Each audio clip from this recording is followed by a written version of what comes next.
Hi student. This is the last session which I have already discussed with you. Now see here one common question will come, that is how many complex addition and multiplication is required to perform endpoint DFT. Okay, listen the question carefully.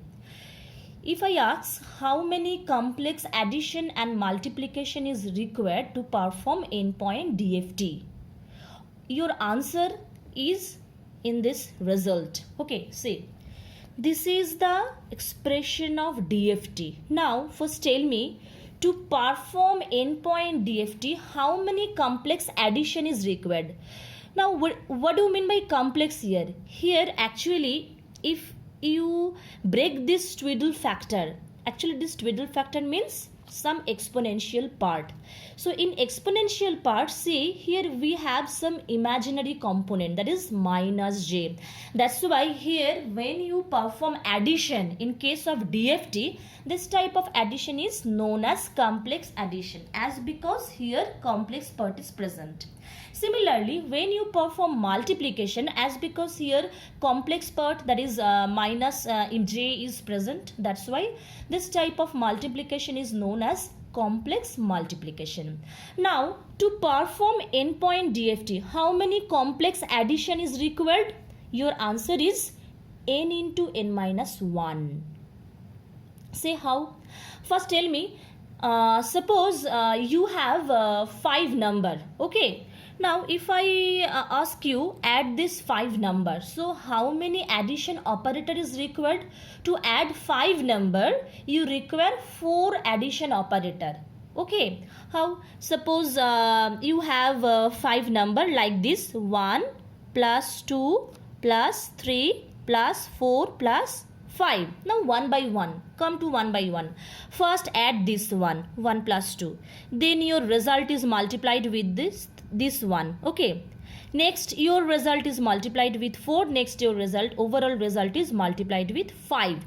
That means if you have 5 number, that means you require 4 number of addition. That's why your summation, that is, varies from 0 to n minus 1. That means if you have n samples, okay, and to calculate the value of one sample you require n minus 1 addition. How?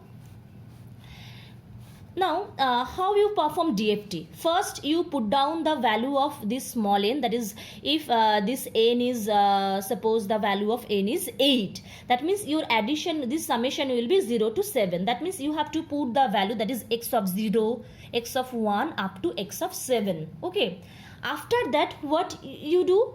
After that, to get the result of this x0, what you do? You do for k equal to 0, what is the result of this? Then for k equal to 1, what is the result of this? Up to what you have to vary your k?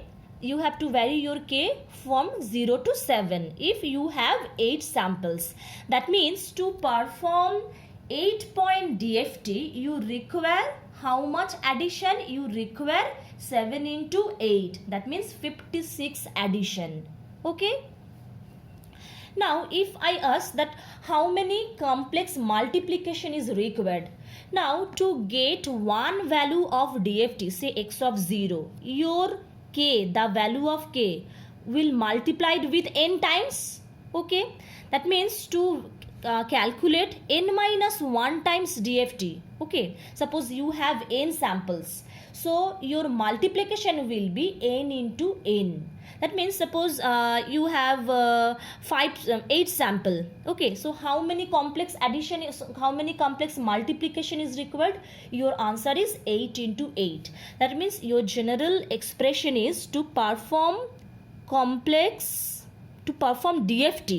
the number of complex addition. To perform DFT, number of complex addition is n into n minus 1. Okay, and to perform endpoint DFT, complex multiplication